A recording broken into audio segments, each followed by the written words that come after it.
Bienvenue dans Top Bricks, le seul podcast où chaque reach en loterie est accueilli comme un bruit de buzzer raté. Aujourd'hui, on remballe les félicitations et on sort les têtes surprises. Place aux choix étranges, aux stratégies à géométrie variable et aux boards de draft qu'on aurait mieux fait de laisser au fond d'un tiroir. L'ambiance, mi-gêne, mi-incompréhension. Et totalement carnaval style. Au programme de l'épisode 2, les Pelicans de la Nouvelle-Orléans qui ont tradé pour monter. Bravo! Mais pour sélectionner des profils talentueux mais incompatibles. Pas bravo. Un peu comme mixer du jazz et du death metal. Chacun brille, ensemble ça crisse comme un puzzle sans borne ni instruction. Installez-vous, ouvrez vos mock drafts ratés et respirez un grand coup. C'est l'heure du débrief 100%, mais pourquoi faire ça? Dans Top Bricks. Blooper.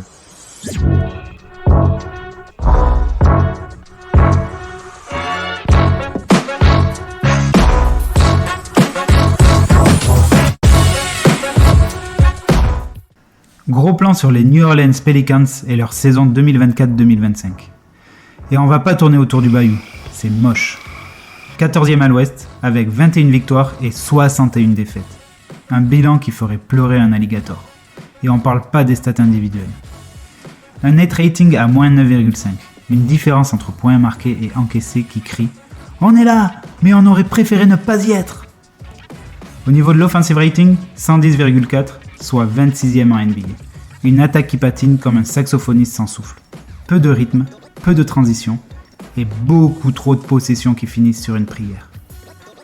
Pour le defensive rating, 119,9, la 29e de NBA. Et là, c'est le pompon. La défense, c'est les portes grandes ouvertes avec option, entrez, marquez et repartez avec le ballon. 29e sur 30, mais avec un certain panache dans la souffrance. En résumé, les Pelicans version 2024-2025, c'est une franchise qui était en panne totale, qui combine une attaque amorphe, une défense absente et un bilan qui fait trembler les fondations du Smooth Seeking Center. Maintenant, on dissèque l'effectif des New Orleans Pelicans avant la draft.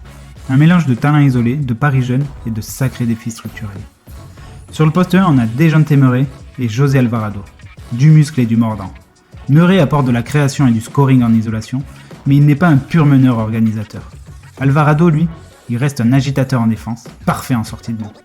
C'est costaud, mais ça manque d'un vrai chef d'orchestre. Sur le poste 2, on a Jordan Poole, Jordan Hawkins et Antonio Reeves. C'est le rayon shooter express. Poole, il peut exploser à tout moment, mais il peut aussi imploser. Hawkins, c'est un sniper en devenir, et Reeves joue le rôle du tireur de banc. Le talent est là, mais les ballons vont manquer et la défense pourrait vite craquer. Sur le poste 3, on a Herbert Jones, Saddiq Bey, Brandon Boston Jr. Jones est l'encre défensive de l'équipe. Bey, c'est un Suendi, solide mais irrégulier. Mais c'est un bon remplaçant. Boston Jr. lui essaie de se frayer une place, mais peine à exister. C'est le secteur le plus équilibré avec des rôles clairs et de la variété. Ensuite sur le poste 4, on a Zion, Trey Murphy, Maktovic. Zion est toujours là, quand il est là. Son impact est immense, mais l'incertitude autour de sa santé pèse tellement lourd. Un peu comme lui. Murphy, c'est un ailier stretch, capable, prometteur et complémentaire, mais c'est pas un leader. Et enfin Maktovic, c'est un profil brut, voilà. Et sur le poste 5, on a Yves Missi, un pivot jeune, long, mobile et encore en rodage. Défensivement, il peut devenir super intéressant, mais en attaque, ce sera un travail intensif pour exister.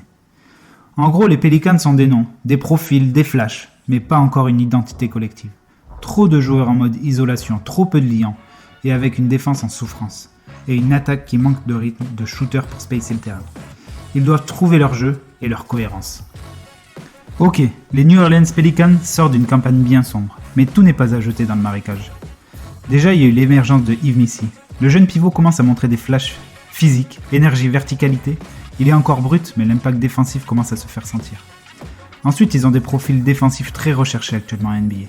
Herb Jones et Trey Murphy, des ailiers modernes, capables de switcher, de contester et de verrouiller. Jones est un mur, Murphy est plus polyvalent, et les deux donnent de la crédibilité à une défense souvent en souffrance. Ensuite, ils ont un vrai joueur all-star, Zion. Quand il est en forme, c'est un tank offensif. Un impact immédiat, un mismatch permanent. Si la santé suit, il reste l'un des joueurs les plus dominants de la ligue. Et enfin, ils ont un effectif qui est quand même profond. Il y a du monde sur tous les postes. Des créateurs, des shooters, des défenseurs. Maintenant, il va falloir assembler les pièges et éviter les blessures. Et surtout, il va falloir libérer du spacing pour que ça respire. Maintenant, passons au point noir des Pelicans de la Nouvelle-Orléans. Et spoiler, il y en a partout. Déjà, c'est une défense catastrophique, la 29e de NBA. Une vraie passoire. Le système défensif est en ruine, la communication est absente et les rotations sont en slow motion. 119,9 de defensive rating. C'est le genre de stat qui fait passer les Pelicans pour un programme de tir intensif, mais pour les autres équipes. Ensuite, on a une attaque inefficace, la 28e au niveau du offensive rating, à 110,4. C'est l'équivalent NBA du « on a essayé ». Peu de spacing, peu de mouvement, des possessions statiques et un Zion isolé, et encore, quand il est là. Le jeu manque de liant, de structure et surtout de danger. Ensuite, il y a eu vraiment des blessures, et ça fait plusieurs saisons. Williamson, Murray, Ingram.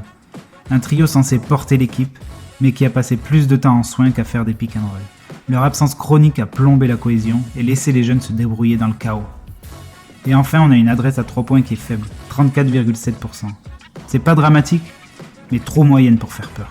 Et dans une NBA obsédée par le spacing, si tu n'es pas menaçant derrière l'arc, tu deviens très vite invisible offensivement.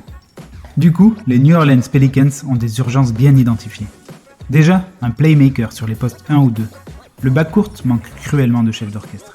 Murray est plus scoreur qu'organisateur. Alvarado est énergétique, mais limité en création. Et Poole, il va enchaîner les improvisations.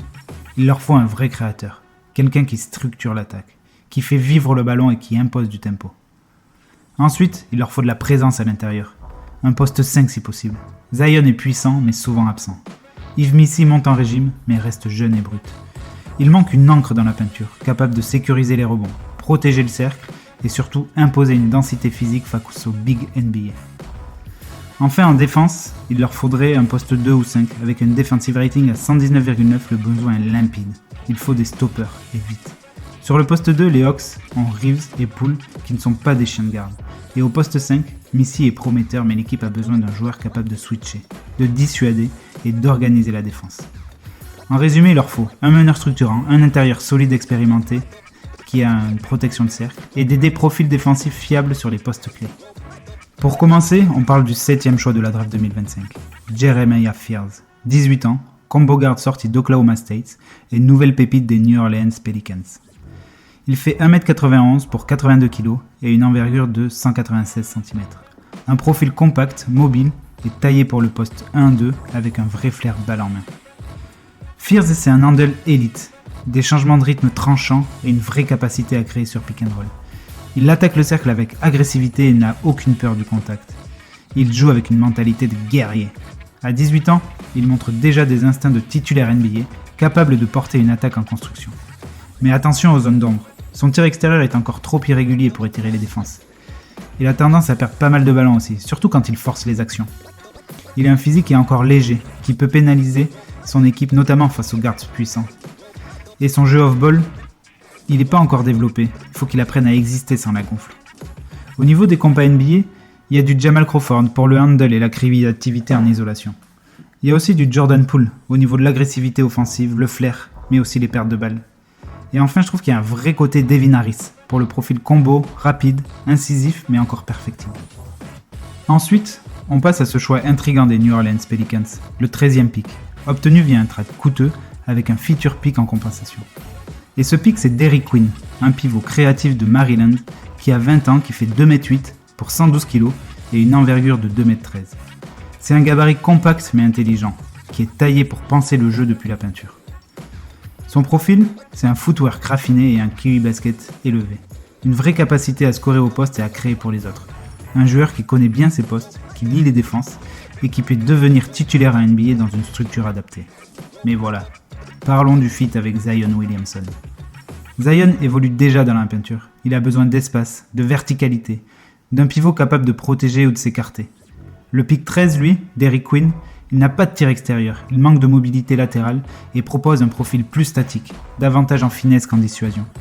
Deux talents dans la même zone, mais peu complémentaires. Le risque, c'est d'avoir une attaque congestionnée et des responsabilités qui s'écrasent au même endroit. Pour la comparaison de Derrick Queen, je trouve qu'il y a vraiment du Zach Randolph pour le scoring au poste et le physique dense. Il y a aussi un côté DeMarcus Cousins au niveau du footwork et de la création et de la vision.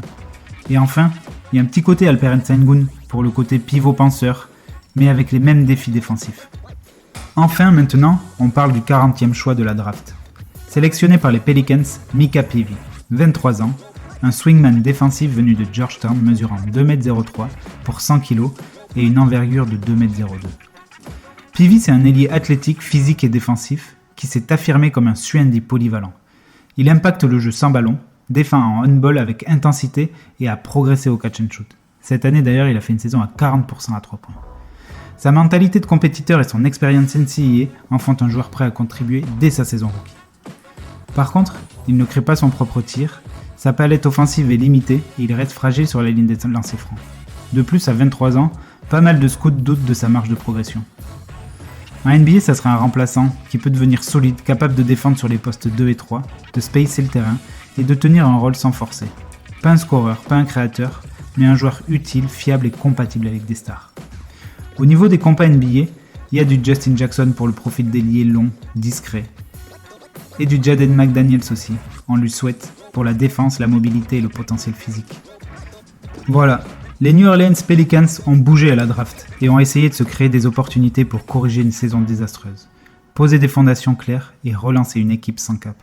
Et pourtant, on ressort avec des profils intéressants sur le papier avec du talent, un playmaker agressif, un intérieur talentueux et créatif et un ailier défensif.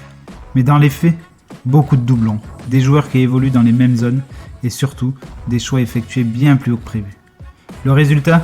Un mélange de reach assumé, de profil brut et de cohabitation tactique incertaine, notamment entre certains intérieurs et Zion Williamson.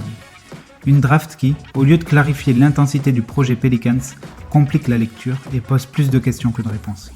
Alors voilà, on va suivre, on va espérer, mais pour l'instant, cette draft 2025 côté Pelicans ressemble davantage à un puzzle sans image qu'à un plan de relance cohérent. Et vous, ça vous a convaincu cette draft pour les Pelicans ? Vous pensez qu'ils ont frappé juste ou qu'ils ont juste frappé dans le brouillard ? Voilà, c'est fini pour l'épisode d'aujourd'hui. N'oubliez pas de follow la chaîne YouTube et de vous abonner sur Spotify. Allez checker les clips et les actus sur Instagram. Merci d'avoir été là. Je vous dis à très vite sur Blooper. Allez, la bise.